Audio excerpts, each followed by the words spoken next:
আমার স্বামীর ছোট ভাই, ও আমার দেবর, ওর নাম রাজীব, আমার সামনে হাঁটু গেড়ে বসে তার হৃদয় উন্মুক্ত করল, বলল, সঞ্জনা, তোমাকে প্রথম দেখা থেকেই ভালোবেসে ফেলেছি। নেপালের পোখরা, অন্নপূর্ণা পর্বতমালার পাদদেশে আমরা দুজন স্বচ্ছ ফেবা লেকের তীরে একটি ছোট কাফেতে বসে আছি। দূরে বরফ থাকা পর্বতশৃঙ্গ আকাশে মাথা তুলে দাঁড়িয়ে। আশেপাশে কেউ নেই, শুধু আমরা দুজন আর প্রকৃতির অপরূপ দৃশ্য। রাজীব, আমার স্বামী রোহনের ছোট ভাই, আমাদের সাথে ট্রেকিং করতে এসেছে এখানে। সপ্তাহখানেক আগে পৌঁছেছি আমরা। রোহনের পায়ে চোট লেগেছে, সে হোটেলে বিশ্রাম নিচ্ছে। আমি আর রাজীব প্রতিদিন বেরিয়ে পড়ি এই সুন্দর এলাকা ঘুরে দেখতে। এই গল্পটি সম্পূর্ণ শুনলে আপনাদের পানি অটোমেটিক বের হয়ে যাবে, সো যত দ্রুত সম্ভব হাতের কাছে টিস্যু নিয়ে বসে পড়ো। বিছানার চাদর যেন নষ্ট না হয় সেটা সম্পূর্ণ খেয়াল রাখার অনুরোধ জানিয়ে গল্পটি এখন শুরু করব। তার আগের সর্বশেষ অনুরোধ, দয়া করে এমন পানি বের করার গল্প নিয়মিত শুনতে আমাদের চ্যানেলটি সকলেই সাবস্ক্রাইব করুন। ধন্যবাদ। এতদিন ভাবতাম রাজীব আমাকে একটি বোনের মতো দেখে, কিন্তু আজকের তার স্বীকারোক্তি সব বদলে দিল। পাহাড়ের মতোই উঁচু এক প্রেমের দাবি, যা আমি জানি পূরণ করা যাবে না। আমি স্তব্ধ হয়ে গেলাম। তার চোখের দিকে তাকালাম। রাজীবের চোখে অপেক্ষা আর আশা, কোনো না কোনো উত্তরের জন্য। কি বলবো আমি? এক মুহূর্ত আমার হৃদয় থমকে গেল। কফির কাপে চুমুক দিয়ে ধীরে ধীরে নিজেকে সামলালাম। বাইরে তাকালাম, লেকের নীল জল আমার মনের মতোই উদ্বেলিত। রাজীব, তুমি জানো আমি রোহনকে কতটা ভালোবাসি। আমাদের বিয়ে হয়েছে 4 বছর। কথা শেষ করার আগেই রাজীব আমার হাত চেপে ধরল। আমি জানি সঞ্জনা, জানি। কিন্তু কি করব, নিজেকে আর ধরে রাখতে পারছিলাম না। আমি শুধু চাই তুমি জানো এতদিন ধরে আমার মনে কি ছিল গো। তার চোখে পানি। আমি বুঝতে পারছি তার ভেতরের যন্ত্রণা। আমিও কি করব বুঝে উঠতে পারছি না। রাজীব হঠাৎ করে উঠে দাঁড়াল। সঞ্জনা, এক জায়গায় নিয়ে যাব তোমাকে। একটা ছোট্ট গুহা আছে লেকের উপারে। স্থানীয় একজন গাইড বলেছিল খুব সুন্দর একটা জায়গা। সেখানে গেলে নাকি সব দুঃখ মিলিয়ে যায়। আমি দ্বিধায় পড়লাম। রোহন হোটেলে একা, আর আমি তার ভাইয়ের সাথে। কিন্তু রাজীবের মুখে এমন অনুরোধ, আর সেই মুহূর্তে নিজেরও মনের জট খোলার একটা আকাঙ্ক্ষা। আমি মাথা নেড়ে সম্মতি দিলাম। আমরা হাঁটতে শুরু করলাম ফেবা লেকের তীর ধরে। লেকের এক পাশে একটা ছোট্ট নৌকা ছিল, পর্যটকদের জন্য ভাড়া দেয়া। রাজীব নৌকাটা ভাড়া নিল। আমরা দুজন নৌকায় উঠে পড়লাম। সে নৌকা চালানো শুরু করল, আর আমি চুপ করে বসে রইলাম। সামনে বিশাল পাহাড়ের ছায়ায় নীল জল যেন ডুবে রয়েছে। কাছাকাছি এসে দেখলাম পাহাড়ের গায়ে একটা ছোট্ট ফাটল, এটাই সেই গুহার প্রবেশদ্বার। আমরা নৌকা থেকে নামলাম। রাজীব হাত বাড়িয়ে আমাকে সাহায্য করল। আমি ভিজে গেলে সে আমার হাত ধরে টেনে তুলল। তার ছোঁয়ায় আমার শরীর শিউরে উঠল। এই পরিস্থিতি থেকে বেরিয়ে আসতে হবে, ভাবলাম মনে মনে। গুহার মুখে এসে থামলাম। অন্ধকার। রাজীব পকেট থেকে একটা ফ্ল্যাশলাইট বের করল। তুমি ভয় পাচ্ছ? সে জিজ্ঞেস করল। না, চলো দেখি ভেতরে কি আছে, বললাম আমি। ভেতরে পা রাখতেই আশ্চর্য হয়ে গেলাম। ঠান্ডা হাওয়া, আর মনে হচ্ছে যেন কেউ ফিসফিস করে কথা বলছে। শুনতে পাচ্ছ? জিজ্ঞেস করলাম। রাজীব মাথা নাড়ল। হ্যাঁ, এটাই এই গুহার রহস্য। স্থানীয়রা বলে এই গুহায় আত্মারা কথা বলে। তোমার মনের কথা শুনতে পায়, উত্তর দেয়া গু। আমি এসব বিশ্বাস করি না, বললাম আমি। সঞ্জনা, এখানে এমন অনেক কিছু আছে যা বিশ্বাসের বাইরে। চলো আরও ভিতরে যাই। আমি তোমার সাথেই আছি গু। আমরা আরও ভেতরে এগোতে লাগলাম। গুহার দেয়ালে অদ্ভুত চিত্র, যেন প্রাচীন কোনো সভ্যতার ছাপ। ফ্ল্যাশলাইটের আলো ফেলে দেখছি আঁকাবাঁকা পথ, আর মাঝে মাঝে ছোট ছোট হ্রদ। হঠাৎ আমার পা পিছলে গেল। চিৎকার করে উঠলাম। রাজীব দ্রুত আমার হাত ধরল, কিন্তু আমরা দুজনেই একটা ঢালু পথে গড়িয়ে পড়তে লাগলাম। ফ্ল্যাশলাইট হাত থেকে পড়ে গেল, চারদিক অন্ধকার। সঞ্জনা, তুমি ঠিক আছো? রাজীবের উদ্বিগ্ন কণ্ঠ। হ্যাঁ, লেগেছে, কিন্তু ভয়ঙ্কর কিছু না গিয়ে আমি জবাব দিলাম।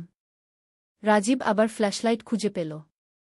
আলো ফেলতেই আমরা দেখলাম আমরা একটা বড়হোলের মতো জায়গায় এসে পড়েছি। এবং সেখানে বিস্ময়করভাবে একটা প্রাচীন মন্দিরের ধ্বংসাবশেষ। এটা কি? বিস্ময়ে আমার মুখ দিয়ে বেরিয়ে এলো। রাজীব আমার মতোই বিস্মিত। জানি না। গাইড এসব কিছু বলেনি কি? মন্দিরের ভেতরে প্রবেশ করলাম। সেখানে একটা বেদির মতো কিছু একটা, আর তার উপর একটা ছোট পাথরের বাক্স।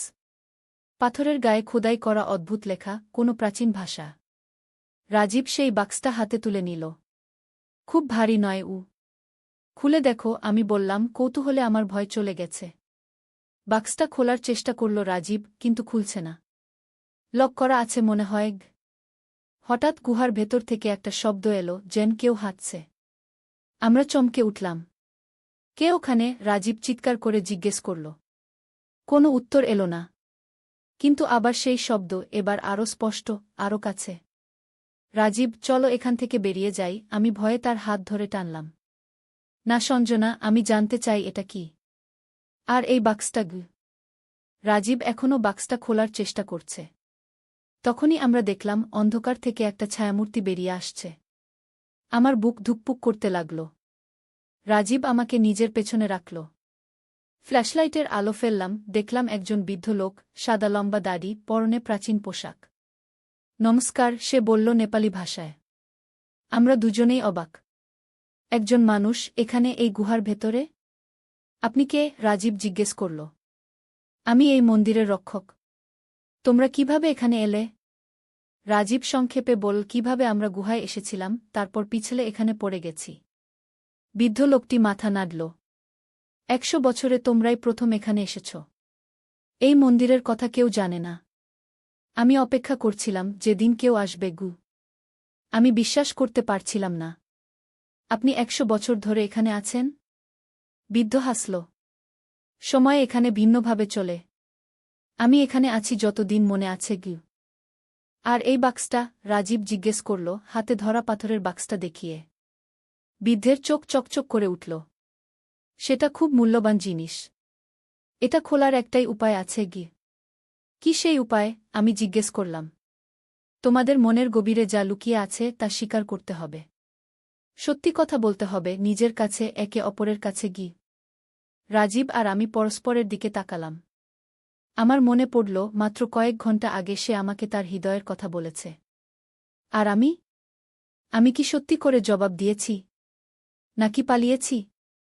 আমি রাজীব শুরু করল। আমি সঞ্জনাকে ভালোবাসি। এটা সত্যি। কিন্তু আমি জানি এটা অন্যায়। রোহন আমার ভাই, আর সঞ্জনা তার স্ত্রী। আমি নিজের ভালোবাসা চেপে রেখেছি 4 বছর, কিন্তু আজ বলে ফেলেছি বৃদ্ধ এবার আমার দিকে তাকাল। আর তুমি? তোমার মনের সত্য কি? আমি নিজের ভেতরে তাকালাম। সত্যি কি আমি রাজীবকে কোনো সময় ভিন্নভাবে দেখেছি? রোহনের প্রতি আমার ভালোবাসা অটুট, কিন্তু রাজীব, তার সাথে এই কদিন একসাথে থাকা, হাঁটা, কথা বলা, সব ভেবে দেখলাম আমি রোহনকে ভালোবাসি, এটা সত্য। কিন্তু আমি থামলাম, কারণ আমার মনে সংশয় ছিল। কিন্তু বৃদ্ধ আগ্রহ নিয়ে জিজ্ঞেস করল, কিন্তু আমি বুঝতে পেরেছি রাজীবের সাথে আমার একটা অদ্ভুত বন্ধন আছে। এটা ভালোবাসা নয়, কিন্তু অন্য কিছু। যখন আমি রোহনের সাথে ঝগড়া করি, রাজীব সবসময় আমাকে বোঝার চেষ্টা করে। আমার কথা শোনে রাজীব আমার দিকে অবাক হয়ে তাকাল। সঞ্জনা, তুমি কখনো আমাকে বলনি কি বলবো? আমি নিজেই বুঝতে পারিনি। আর তোমার আজকের কথা শুনে আমি আরও বিভ্রান্ত হয়ে গেছি বৃদ্ধ মৃদু হাসল। তোমরা দুজনেই নিজেদের সত্য স্বীকার করেছ। এবার এই বাক্সটা খুলবে আশ্চর্যজনকভাবে রাজীবের হাতে ধরা বাক্সটা হঠাৎ করে খুলে গেল। ভেতরে একটা ছোট্ট পাথরের টুকরো, তার উপর অদ্ভুত চিহ্ন। এটা কি? রাজীব জিজ্ঞেস করল। এটা সাপমুক্তির পাথর। এক সময়ে এই অঞ্চলে এক রাজা ছিলেন, তার প্রেমিকা তাকে ছেড়ে যাওয়ায় তিনি অভিশাপ দিয়েছিলেন যে কেউ প্রেমে পড়বে তাদের প্রেম ব্যর্থ হবে। সেই অভিশাপ এখনও এই অঞ্চলে বিরাজ করছে। এই পাথর সেই অভিশাপ মুক্ত করতে পারে কি? আমি বিশ্বাস করতে পারছিলাম না। অভিশাপ? এসব তো কল্পকাহিনী বৃদ্ধ মাথা নাড়ল। তুমি মনে করো না কেন? তোমাদের হৃদয়ে কি অনুভব করছ? এই পাহাড়, এই জায়গা তোমাদের টেনে এনেছে যেন তোমরা নিজেদের সত্য জানতে পারো। কি করতে হবে আমাদের? রাজীব জিজ্ঞেস করল। এই পাথরটি নিয়ে ফেবা লেকের তীরে যাও। সূর্যাস্তের সময় পাথরটি জলে ভাসিয়ে দাও। তারপর দেখবে তোমাদের হৃদয় মুক্ত হবে আমি এখনও সন্দিহান, কিন্তু রাজীব পাথরটি নিজের পকেটে রাখল। আমরা চেষ্টা করব। বৃদ্ধ মাথা নাড়ল। এবার যাও।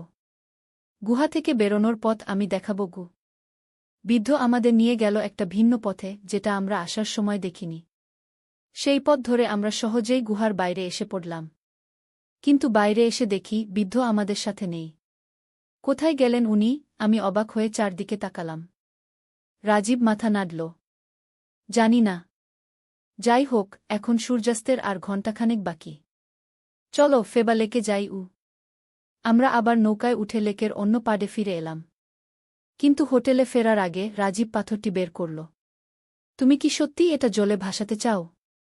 আমি ভাবছিলাম। তুমি কি বিশ্বাস করো অভিশাপের কথা? না জানি, কিন্তু আজ যা ঘটেছে তা বিশ্বাস করার মতোই। রাজীব বলল। আমি জানি না অভিশাপ আছে কি না, কিন্তু আমি জানি যা ঘটেছে তা আমাদের মধ্যে স্পষ্টতা এনেছে। আমরা সত্য জেনেছি। আমি বললাম। সূর্য অস্ত যাচ্ছে। আমরা দুজন পাশাপাশি দাঁড়িয়ে। রাজীব পাথরটি হাতে নিয়ে আমার দিকে তাকাল। কি করব? পাথরটা জলে ভাসিয়ে দাও। দেখি কি হয়। আমি বললাম। রাজীব পাথরটি জলে ছুঁড়ে ফেলল। পাথরটি একবার ডুবে গেল, তারপর আবার ভেসে উঠল। আশ্চর্যের বিষয়, পাথরটি জলের উপরে ভেসে থাকল আর ধীরে ধীরে গোলাকার ঘুরতে লাগল। জল থেকে একটা অদ্ভুত আলো বেরোতে শুরু করল, যেন সব জল আলোকিত হয়ে উঠল। সেই আলো বাড়তে বাড়তে আমাদেরও গ্রাস করে ফেলল। আমি রাজীবের হাত ধরে নিলাম। একটা অদ্ভুত অনুভূতি, যেন শরীরের ভেতর কিছু একটা বদলে যাচ্ছে। কয়েক মুহূর্ত পর আলো মিলিয়ে গেল। আমি আর রাজীব দুজনেই অবাক। আমার ভেতরে কিছু একটা বদলে গেছে, যেন কোনো বোঝা নেমে গেছে। রাজীব, তুমি কি অনুভব করছো? আমি জিজ্ঞেস করলাম। আমি। রাজীব থামল। আমি এখন বুঝতে পারছি আমার তোমার প্রতি অনুভূতি কেন এত প্রবল ছিল। আসলে আমি তোমাকে ভালোবাসিনি, আমি ভালোবেসেছিলাম তোমার মধ্যে থাকা সেই বোনের মতো ভালোবাসা, যা আমার জীবনে কখনো ছিল না। আমাদের মা চলে যাওয়ার পর আমার জীবনে কোনো নারীর স্নেহ ছিল না। আমি অবাক হয়ে তার কথা শুনছিলাম। আমিও অনুভব করছি রাজীবের প্রতি আমার আকর্ষণ ছিল না প্রেম, বরং সেই সাহচর্য যা আমার নিজের ভাইয়ের সাথে ছিল, যাকে আমি হারিয়েছিলাম অনেক বছর আগে। রাজীব, আমিও একই অনুভব করছি।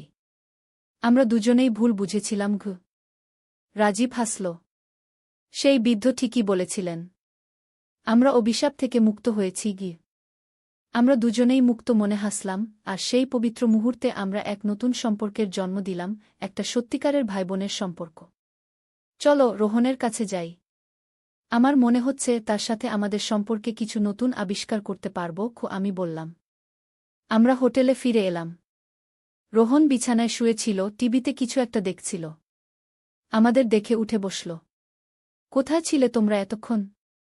আমি চিন্তা করছিলাম কি, রোহন জিজ্ঞেস করল। রাজীব আর আমি পরস্পরের দিকে তাকালাম। কি করে বলবো সব কথা? দাদা, আমরা একটা অদ্ভুত অভিজ্ঞতা থেকে ফিরছি। রাজীব শুরু করল। আমরা দুজনে মিলে রোহনকে সব বললাম, গুহা, বৃদ্ধ, পাথর, সবকিছু। কিন্তু রাজীবের আমার প্রতি ভালোবাসার অংশটা আমরা অন্যভাবে বললাম। বললাম আমাদের মধ্যে একটা মিথ্যা আকর্ষণ তৈরি হয়েছিল সেই অভিশাপের কারণে, যা এখন চলে গেছে। রোহন হাসল। তোমরা দুজন রূপকথা বানিয়ে আমাকে বিশ্বাস করাতে চাইছ? না রোহন, এটা সত্যি কি? আমি জোর দিয়ে বললাম। রোহন সন্দেহভরে মাথা নাড়ল। আচ্ছা, আমি ভাবছিলাম আমাদের ট্রেকিং প্ল্যান একটু বদলালে কেমন হয়। আমার পা এখন ভালো আছে, কাল থেকে আমিও তোমাদের সাথে যাব। কিন্তু আমি মনে করি আমাদের অন্নপূর্ণা বেস ক্যাম্প ট্রেকটা বাতিল করে অন্য জায়গায় যাওয়া উচিত। কোথায়? রাজীব জিজ্ঞেস করল। মুস্তাং, আরও উত্তরে। আমি শুনেছি সেখানে আরও অদ্ভুত জায়গা আছে। আমরা দুজনেই সম্মত হলাম। কিন্তু আমার মনে একটা অজানা আশঙ্কা ছিল। পরের দিন সকালে আমরা একটা জিপ ভাড়া করে মুস্তাং যাওয়ার জন্য রওনা হলাম। রাস্তা ছিল দুর্গম, পাহাড়ি, আঁকাবাঁকা। কয়েক ঘন্টা ড্রাইভ করার পর আমরা পৌঁছালাম জোমসম শহরে, মুস্তাং জেলার গেটওয়ে। সেখান থেকে আমরা আরও উত্তরে যাব, কাকবেনি গ্রামে। জোমসমে একটা সুন্দর হোটেলে উঠলাম। রুম আলাদা আলাদা নিলাম 3 জন। রাতে ডিনারের সময় হোটেলের ম্যানেজার বললেন, আপনারা কাকবেনি যাবেন? সেখানে একটা বিখ্যাত মন্দির আছে, মুক্তিনাথ মন্দির। আপনাদের দেখতে হবে। অবশ্যই দেখব। রোহন বলল। সেই রাতে আমি একটা অদ্ভুত স্বপ্ন দেখলাম। স্বপ্নে দেখলাম সেই বৃদ্ধ আমাকে বলছেন, তোমরা অভিশাপ থেকে মুক্ত হয়েছ, কিন্তু এর মূল্য চুকাতে হবে। মুক্তিনাথ মন্দিরে যাও, সেখানে তোমাদের পথ দেখানো হবে। পরদিন সকালে আমি রোহন আর রাজীবকে স্বপ্নের কথা বললাম। আবার সেই বৃদ্ধ রোহন সন্দেহভরে জিজ্ঞেস করল। রাজীব কিন্তু আমার কথা মন দিয়ে শুনল। মুক্তিনাথ মন্দিরে অবশ্যই যাব আমরা। সেদিনই আমরা কাকবেনি চলে গেলাম। সেখান থেকে মুক্তিনাথ মন্দির আরও উপরে ৩,৭০০ মিটার উচ্চতায়। ঘোড়া ভাড়া করে আমরা উঠতে শুরু করলাম। চারদিকে অপরূপ দৃশ্য, হিমালয়ের বরফ থাকা চূড়া, আর নিচে গভীর উপত্যকা। মন্দিরে পৌঁছালাম দুপুরের কিছু পরে। একটা ছোট মন্দির, কিন্তু এর আধ্যাত্মিক গুরুত্ব অনেক। হিন্দু আর বৌদ্ধ উভয় ধর্মের লোকেরা এখানে আসেন। মন্দিরের ভেতরে প্রবেশ করলাম। অদ্ভুত শান্তি অনুভব করলাম। কিন্তু আমার খুঁজে পাওয়া লাগল কিছু একটা স্বপ্নের বৃদ্ধের কথা মতো। হঠাৎ মন্দিরের ভেতর একজন সন্ন্যাসী আমাদের কাছে এলেন। তোমরা তিনজন বোধ হয় ভারত থেকে এসেছ? আমরা মাথা নাড়লাম। হ্যাঁ, কলকাতা থেকে। তোমাদের মধ্যে একজন স্বপ্নে এক বৃদ্ধকে দেখেছ, তাই না? সন্ন্যাসী জিজ্ঞেস করলেন। আমরা তিনজনই চমকে উঠলাম। আপনি কি করে জানলেন? আমি জিজ্ঞেস করলাম। তিনি আমাকে বলেছেন তোমরা আসবে। আমার সাথে এসো। আমরা সন্ন্যাসীর পেছনে পেছনে চললাম। তিনি আমাদের নিয়ে গেলেন মন্দিরের পেছনে একটা ছোট্ট কুটিরে। সেখানে একটা টেবিলের উপর রাখা একটা প্রাচীন পুঁথি। তোমরা একটা অভিশাপ থেকে মুক্তি পেয়েছ, কিন্তু এটা সম্পূর্ণ হয়নি, সন্ন্যাসী বললেন। কেন? রাজীব জিজ্ঞেস করল। সেই অভিশাপ তার শক্তি হারিয়েছে, কিন্তু এর পেছনের রহস্য তোমরা জানো না। সেই রাজা, যিনি অভিশাপ দিয়েছিলেন, তিনি শুধু প্রেমিকার বিশ্বাসঘাতকতার কারণে নয়, নিজের ভাইয়ের বিশ্বাসঘাতকতার কারণেও অভিশাপ দিয়েছিলেন। তার ভাই তার প্রেমিকাকে নিয়ে পালিয়ে গিয়েছিল। রোহন আর রাজীব পরস্পরের দিকে তাকাল। তাহলে আমাদের সাথে এর কি সম্পর্ক? রোহন জিজ্ঞেস করল। তোমরা দুই ভাই, আর একজন নারী। তোমাদের মধ্যে লুকিয়ে থাকা সত্য বেরিয়ে এসেছে, কিন্তু পুরো সত্য নয়, সন্ন্যাসী বললেন। রোহন হঠাৎ অস্বস্তি বোধ করল। আপনি কি বলতে চাইছেন? তোমার মনের ভেতরেও একটা সত্য লুকিয়ে আছে, তাই না রোহন? সন্ন্যাসী জিজ্ঞেস করলেন। রোহন পাংশু হয়ে গেল। আমি জানি না আপনি কি বলছেন। সন্ন্যাসী পুঁথিটি খুললেন। এখানে লেখা আছে, অভিশাপ থেকে মুক্তি পাওয়ার জন্য 3টি হৃদয়ের সত্য প্রকাশ পেতে হবে। তোমরা দুজন তোমাদের সত্য জেনেছ, কিন্তু তৃতীয় সত্য এখনও লুকিয়ে আছে। রোহন উঠে দাঁড়াল।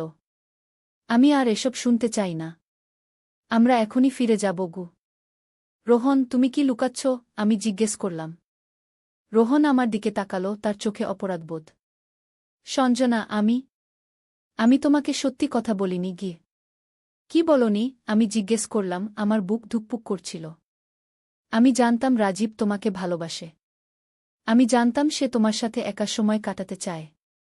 তাই আমি ইচ্ছে করেই নিজের পায়ে ব্যথার ভান করেছিলাম। আমি দেখতে চেয়েছিলাম তুমি কি করো। আমি পরীক্ষা করছিলাম তোমাদের দুজনকে। কি? রাজীব আর আমি একসাথে বলে উঠলাম। আমি নিজেকে পরীক্ষাও করেছিলাম। আমি জানতে চেয়েছিলাম আমি কতটা ঈর্ষান্বিত হব। আমি আমার ভাইকে অবিশ্বাস করি না, কিন্তু আমি নিজেকে জানতে চেয়েছিলাম। আর এখন তুমি কি জানলে? সন্ন্যাসী জিজ্ঞেস করলেন। আমি জানলাম আমি আমার ভাইকে বিশ্বাস করি, আর আমার স্ত্রীকেও। আমি জানলাম ঈর্ষা আমার ভেতরে আছে, কিন্তু তা আমার ভালোবাসাকে ছাড়িয়ে যায়নি। সন্ন্যাসী হাসলেন। এই হল সেই তৃতীয় সত্য। এখন তোমরা সম্পূর্ণভাবে মুক্ত। রাজীব রাগে ফুঁসছিল। দাদা, তুমি আমাদের নিয়ে খেলেছ? না রাজীব, আমি নিজেকে জানতে চেয়েছিলাম। আমি জানতাম না এর পেছনে কোনো অভিশাপ আছে। আমি শুধু আমাদের সম্পর্কের পরীক্ষা নিচ্ছিলাম। আমি রোহনের কাছে গেলাম, তার হাত ধরলাম। রোহন, তুমি যদি আমাকে বিশ্বাস করতে, তাহলে এমন পরীক্ষা দিতে না। আমি জানি সঞ্জনা, আমি ভুল করেছি। আমাকে ক্ষমা করো। রাজীব এখনও রাগে ছিল, কিন্তু ধীরে ধীরে শান্ত হল। দাদা, আমি বুঝতে পারি তোমার ভাবনা। কিন্তু এভাবে আমাদের পরীক্ষা করা ঠিক হয়নি। সন্ন্যাসী পুঁথিটি বন্ধ করলেন। তোমরা তিনজনই এখন জানো তোমাদের হৃদয়ে কি আছে। এখন সময় এসেছে তোমাদের মধ্যে যে বন্ধন আছে তাকে আরও মজবুত করার। সন্ন্যাসী আমাদের হাতে 3টে ছোট্ট পাথরের টুকরো দিলেন। এগুলো নাও। যখনই তোমরা কেউ সন্দেহে পড়বে এগুলো তোমাদের পথ দেখাবে গু। আমরা তিনজন পরস্পরের দিকে তাকালাম। আমরা বুঝতে পারছিলাম আমাদের মধ্যে যে বন্ধন তা এতদিন ধরে পরীক্ষিত হয়েছে এবং এখন তা আরও মজবুত হয়েছে। সেই রাতে আমরা তিনজন মুক্তিনাথ মন্দিরের বাইরে বসে আকাশের তারা দেখছিলাম। অন্নপূর্ণা পর্বতমালার চূড়া চাঁদের আলো ঝলমল করছিল। আমি এখনও বিশ্বাস করি না এত কিছু ঘটে গেল মাত্র কয়েকদিনে। আমি বললাম। রোহন আমার হাত ধরল। এসব সত্যি হোক বা না হোক আমরা তিনজন আরও কাছাকাছি এসেছি। রাজীব মাথা নাড়ল। হ্যাঁ দাদা, আমরা এখন আরও ভালোভাবে জানি আমরা কি চাই। মুক্তিনাথের শান্ত বাতাসে আমরা তিনজন বসে রইলাম, আমাদের হৃদয়ে নতুন এক উপলব্ধি নিয়ে, আর সামনে অনেক নতুন অভিজ্ঞতার প্রতীক্ষায়। 3 সপ্তাহ পরে কলকাতায় ফেরার পর আমি রোহনকে জিজ্ঞেস করলাম, তুমি কি সত্যিই বিশ্বাস করো আমরা অভিশাপ থেকে মুক্তি পেয়েছি? রোহন হাসল। আমি এখন অন্য এক অভিশাপে আছি, তোমাকে আমার জীবনে পাওয়ার অভিশাপ, যা থেকে আমি কখনো মুক্তি চাই না। আমি হাসলাম, আর সেই ছোট্ট পাথরের টুকরো যা এখনও আমার কাছে আছে তা আমার কাছে মূল্যবান হয়ে উঠল, যেন সেটা আমাদের ভালোবাসার প্রতীক। রাজীব? সে বেঙ্গালুরুতে চলে গেল নতুন চাকরি নিয়ে। কিন্তু এখন আমাদের মধ্যে একটা নতুন বন্ধন, এক ভাইবোনের সম্পর্ক। আমার মনে হয় সত্যিই সেই অভিশাপ ছিল, আর আমরা তা থেকে মুক্তি পেয়েছি। কিন্তু কে জানে, হয়তো এটা ছিল শুধুই একটা অদ্ভুত অভিজ্ঞতা, নেপালের পাহাড়ে, যেখানে আমরা নিজেদের মুখোমুখি হয়েছিলাম আর জেনেছিলাম আমাদের হৃদয়ে কি আছে। যাই হোক, এখন যখনই আমরা তিনজন একসাথে বসি, আমাদের চোখে এক অদ্ভুত আলো জ্বলে, আর আমরা জানি আমাদের মধ্যে এক অদ্ভুত বন্ধন আছে যা কোনো অভিশাপই ভাঙতে পারবে না।